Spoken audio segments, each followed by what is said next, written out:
All right. Well, thanks a lot. I'm really pleased to be here. So the first question is this a Waze or Google Maps audience? Okay, so Google, okay. Okay, good. Yeah, I wanted Waze. That was the answer I wanted. So, so for those of you who don't know, Waze is a navigation app. It solicits information about road conditions and tells you where to go, okay? Now, this is a way of crowdsourcing this information, but it's not straightforward, and that's what I want to talk about today. So I want to give you two quotes, and then these are really the two main points of the paper. So the first is a question of incentives, okay? So every hour, a local resident on Waze went there and posted that there was a fake accident on his street or something like that during rush hour to prevent Waze from sending cars down his neighborhood, okay?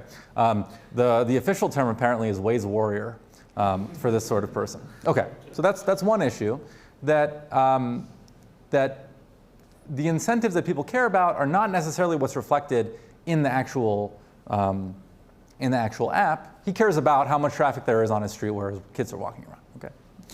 The second is, well, the company didn't really seem to worry about too much about this guy or other Waze warriors, because what they said was, look, the nature of this crowdsourcing is if you put in a fake accident and 10 people drive by and they're able to clear it just fine, then we know that you lied.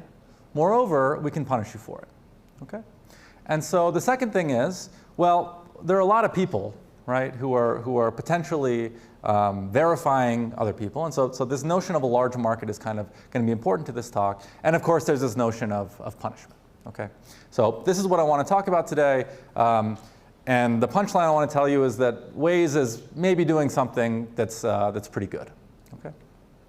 Okay, so let me give you a simple example. I'm going to move away a little bit from the Waze world and towards two-sided matching, which is something that I've seen a lot of in this conference. So we have some firms, we have some workers, we know everything about the workers in terms of their quality, and we want to find something that's a stable matching. Now, I don't know if everyone is familiar with the term stable matching, but that's not really that important for the purposes of this talk. There's just some outcome that we like, okay? And let's not worry about salary or anything like that. So the firms have some preferences over the workers have some preferences over the firms. We want to create this stable matching. And there's this famous mechanism by Gale and Shapley in 1962 called deferred acceptance, which gives you exactly this. Okay, so this is a problem that we know how to solve, and we've known how to solve for 60 years. Now let's think about changing the problem up a little bit. So now instead of knowing the quality of these workers, the firms just get signals, okay, independent signals of the worker quality. Can we get this stable matching? And the answer is no. Okay, so we have an impossibility result.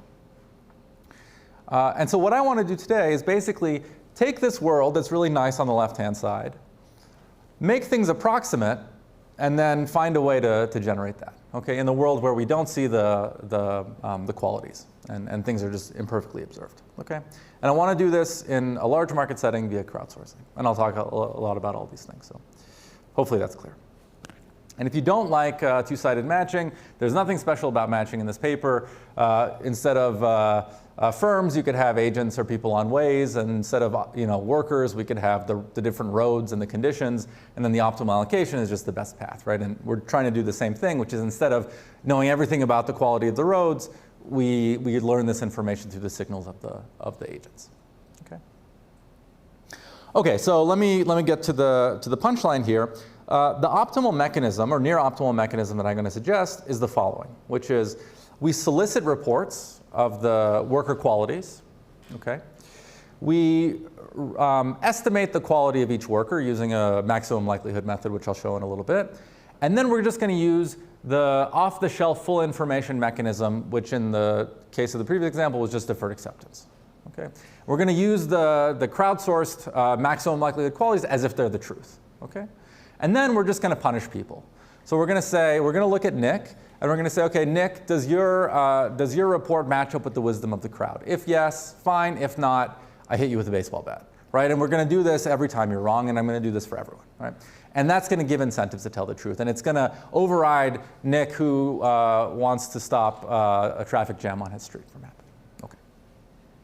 And the mechanism that I'm going to present is going to be accurate in that it aggregates information well. And it's also going to be non-wasteful in that it creates a small amount of punishment. Okay? And so the punchline is we can get a stable matching or whatever other allocation you like with high probability and small waste. All right. So let me jump into the model. Many things are done for simplicity, but there are going to be n firms and n workers.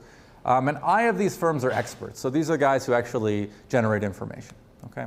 Each worker has one of Q1 through QQ possible qualities. And the quality of each worker is drawn IAD with respect to some known distribution. Okay? And each of these expert firms, the I expert firms, are going to receive a signal of each worker's quality, and this is going to be conditionally independent. Okay? So if Nick is high quality, I'm more likely to get a high quality signal than if he was low quality maybe, but my signal is going to be independent conditional on its quality from the next firm. Okay. Now, the first question, and this is the first question I had when I started thinking about this, it's, all right, well, we have the law of large numbers. That should just tell us everything. If we have enough firms, then we're just going to know everything, right? And it turns out not to be exactly true. And the reason is, well, clearly a necessary condition if we have these signals and we want to be able to observe Nick's quality perfectly or close to perfectly is that we need a lot of signals. So we need I to be large, okay?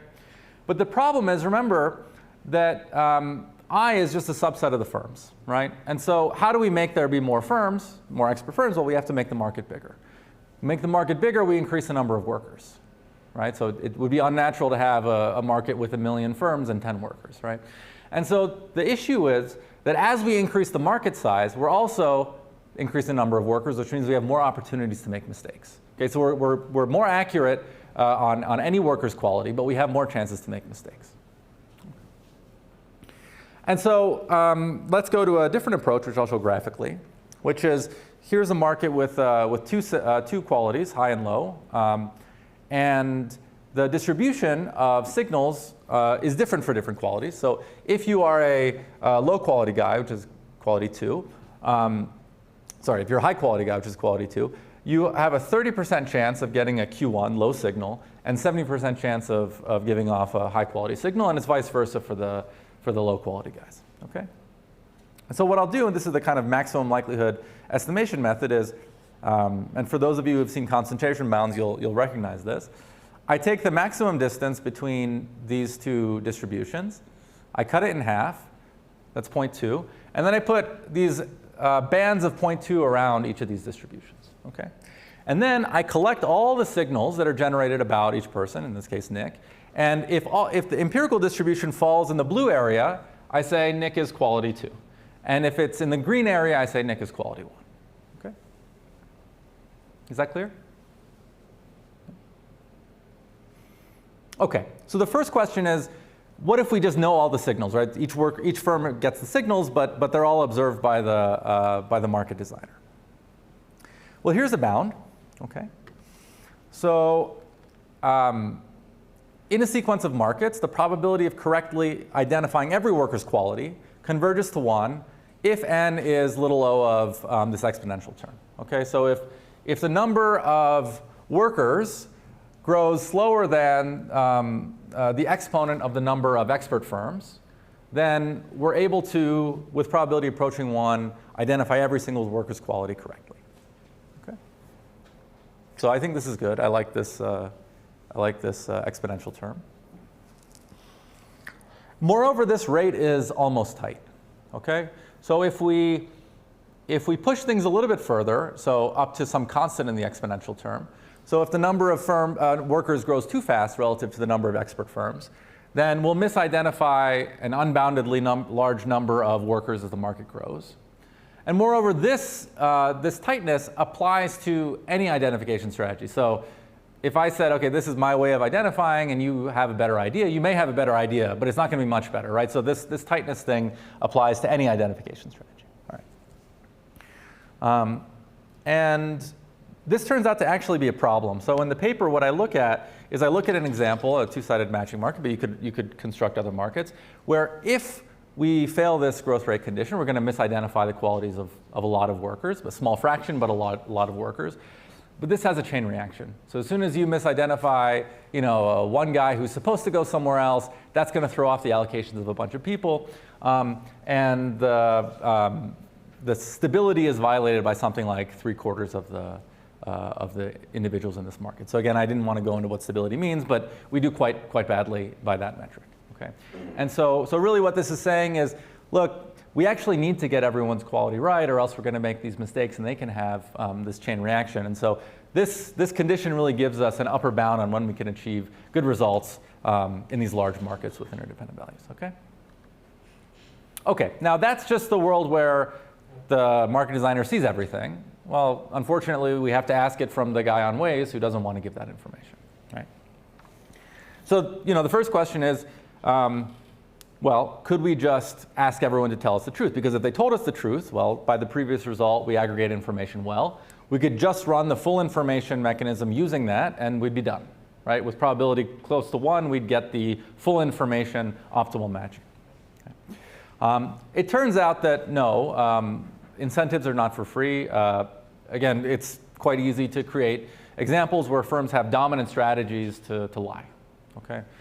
So we shouldn't expect truth-telling for free. Okay. So instead, I'm going to go a little bit further and create this crowdsourcing with punishment type mechanism. And I'm going to make a number of assumptions. All of these can be relaxed, but I'll just do this for the purpose of this talk. Number one, signals are modal. So if I get a signal of Q2, I'm most likely to think the worker is quality 2, not that it's some other quality. I'm going to assume that the planner knows the utility functions of all the agents. Okay?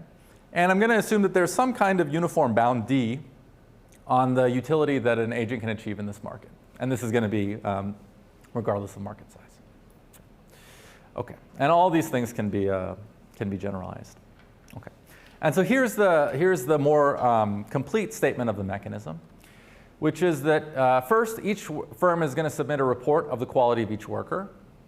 Using these reports and that picture I showed you, we're going to identify the quality of each worker and just assign it to them. Okay, we're going to pretend for the rest of the mechanism that that's the truth. Okay? We're going to run the original mechanism, deferred acceptance, using these known qualities. And then we're going to start counting. Okay? We're going to assign mu I, which is a counter, which represents the number of times each firm is wrong. So this is over the number of workers. Okay? So I is indexed by the firm. Okay? And we're going to charge each firm a penalty of mu I times something. So the number of times they're wrong is times something. Now what the hell is this? I don't know. It's ugly, but it's closed form. And so that's kind of a rarity in this literature. So even this I'm proud of. Okay. So we're going to charge them a constant marginal penalty. Okay. And so here's the result of this mechanism. So in a sequence of markets, when n grows, and I'll get back to this rate in a second, this mechanism that I showed you has a Bayes-Nash equilibrium in which all the firms truthfully report their signals of all the workers, and total punishment converges to 0 in every realization of signals. Okay? So let me unpack this a little bit. So first, to get to this growth rate, remember from before we said that if we saw all this information, we could identify the quality of all the workers under this condition. I'm putting a divided by I here. So it slightly harms us, but not by that much, because the I is also in the exponent. So almost any time that we can aggregate information, if we had all that information, well, we can do it if we have to ask people for it. Okay? So it's still pretty accurate. And it's non-wasteful. So here I've said that the total punishments converges to 0 in every realization. So that's not saying if I'm wrong about Nick, that I get a small punishment. It's saying if I'm wrong about all the workers, my total punishment's small. Moreover, if not only I am wrong about all the workers, but every single firm is wrong about every single worker, obviously the worst case punishment, we charge I times n punishments, that sum is still going to converge to 0. Okay? So in the limit, we have very small waste. All right? So we can find the full information stable matching with high probability and almost no waste. So I think I'm happy about that. Okay, so there are a few ways to extend this. Let me not try to go there. And let me conclude with empirical work. Okay, and the question really is infinity a large number? I've said everything about large markets. What does that mean? So in the paper, I kind of have different calibrations based on different reports of the econ job market in terms of size and stuff. Let me just give you some basics here. So these are approximately correct. There's something like 100 firms. This number is not easily discernible from any kind of empirical metric. But let's just suppose that each signal has a 75% chance of being correct. And moreover, let's just say the firms value each worker at between $0 and $10 million. This is the bound made up by me. Okay? Then the probability of misidentifying the quality of even a single worker using my method is something like 1 in a million. And the penalty you need to charge to incentivize the firms to tell the truth is a little bit less than $1. Okay, so I think these are relatively small. For those of you familiar with the econ job market, usually it takes place in a city, and different departments rent out suites and stuff. So these are really peanuts compared to that price. Okay, so let me just end here saying that the market can achieve an optimal allocation if it's large enough through crowdsourcing using punishment. Okay, and the mechanism that I propose is efficient and accurate. And I also just want to make one last point, which is that it's actually pretty detail-free. So this has been a bit of a push in the literature recently. But if you notice on this slide, I really just use 3 numbers, right? I just use a number of firms, something about some bound on the signal quality, and some bound on how much people can actually like a worker. And so we really only need a few pieces of information to run this mechanism. Obviously, you can use the stuff that I had before, you know, the epsilon and everything, and do a little bit better. But that's not necessary. And the last thing I just want to say is, you know, when we're constructing models, an assumption typically is full information. We know all the information we need to know about the characteristics of all these objects. We don't have to ask people for it, right? And that's more tractable. And in some sense, I think this paper provides some justification for that, because what it's saying is, look, do whatever you're going to do, and then add on this little bit, and it's not going to change things by much, right? It's just going to add a little bit of perturbations, assuming, of course, you have a large enough market. So in that sense, maybe that assumption is justified in the literature as well. Let me end and not talk about other papers, and just say thank you, and really appreciate being here.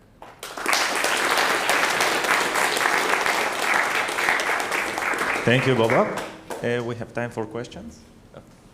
Have you looked into what happens if firms are allowed to collude? Yeah. OK, so the question is, what if firms can collude? It's an issue. So you know, the biggest issue, of course, is just, well, we could coordinate in the opposite way. So all the times that we see a high quality signal, we report low, and every time we see low, we report high, right? And really, the mechanism, what it's doing is it's making it so that you want to report the truth to avoid being punished.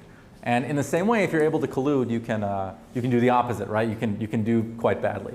So I have looked in the paper at basically, if you have some small number of naive agents who are just truthful, you can leverage these guys to ensure that even like a 1 minus epsilon fraction of the firms who want to collude aren't able to successfully do it.